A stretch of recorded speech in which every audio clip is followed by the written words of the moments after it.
Hello everyone, good morning all of you. कैसे हैं आप सब? आई होप सब अच्छे होंगे और आपकी स्टडी भी बहुत अच्छी चल रही होगी।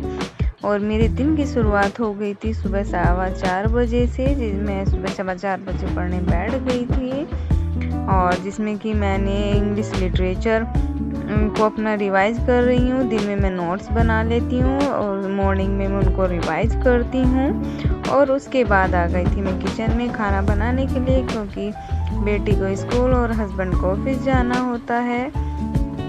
उन दोनों के लिए मैं लंच और ब्रेकफास्ट रेडी कर रही थी। एक हाउसवाइफ की दिन की शुरुआत किचन से ही होती है और इसलिए मेरी भी किचन से शुरू हुई। थोड़ा सा 1-1.5 घंटे की स्टडी के बाद मैं किचन में आ गई थी। और तो चलिए मैं अपना इंट्रोडक्शन दे देती हूँ। मेरा नाम है छाया चौहान और मैं एक हाउसवाइफ हूँ और एक टीचिंग एस्पिरेंट हूँ और मेरे 6 साल की एक बेटी है। और शादी के बाद 2018 में मैंने बीएड कंप्लीट किया था और दिन के काम ख़त्म होने के बाद मैं सुबह पढ़ने बैठ गई थी 10:30 बजे, क्योंकि बेटी और हस्बैंड दोनों ऑफिस जा चुके थे। और मैं फिर सिनोनिम्स और एंटोनिम्स रिवाइज करना शुरू कर दिया था। आज का ही ये जो दिन है, यही वो दिन है जिसे हम हमेशा नाम देते हैं कल। कल मतलब कल से करेंगे।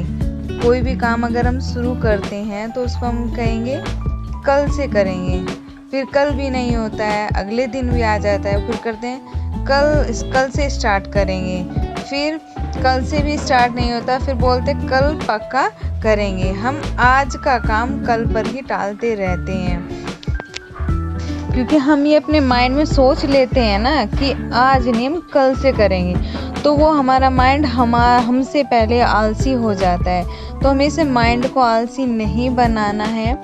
इस माइंड को कहना है कल नहीं, हमें आज से ही शुरू करना है। चाहे हम 1 घंटा शुरू करें, लेकिन अगर हमें कुछ काम करना है, कुछ बनना है, तो मेहनत तो हमें करनी पड़ेगी। तो उसके लिए हमें शुरुआत हमें चाहे 1 घंटे से करें तो वो हमें 1 घंटे से करनी पड़ेगी। कल पे नहीं टालना है।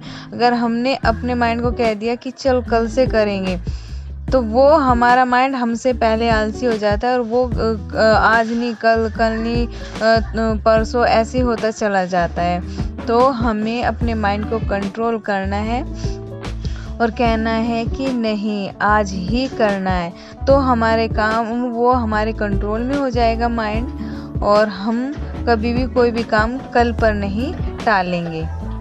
बेटी भी स्कूल से आ गई थी और हमने लंच कर लिया था।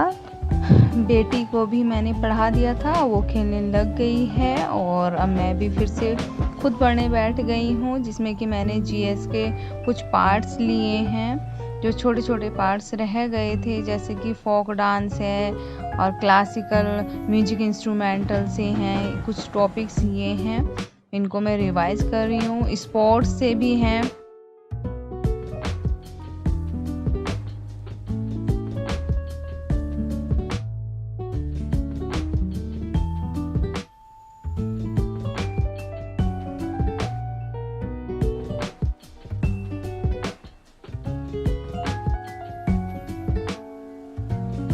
और अंत में मैं एक मोटिवेशन कोटेशन और कहना चाहूँगी। मंजिल की सीढ़ियाँ चढ़ते चढ़ते अगर थक जाओ, मंजिल की सीढ़ियाँ चढ़ते चढ़ते अगर थक जाओ तो रुक जाना और पीछे मुड़कर उन सीढ़ियों को देखना जो तुम चढ़ चुके हो। कदम खुद ब खुद आगे बढ़ने लगेंगे, क्योंकि जितनी सीढ़ियाँ हम चढ़ चुके हैं अब उनमें कुछ ही सीढ़ियाँ रह गई हैं, तो हमारे कदम इसलिए जल्दी जल्दी बढ़ने लगेंगे और अपनी मंजिल पर आसानी से पहुंच जाएंगे। आज तक का स्टडी ब्लॉग यहीं तक का था और प्लीज़ लाइक शेयर और कमेंट्स। Thanks for watching.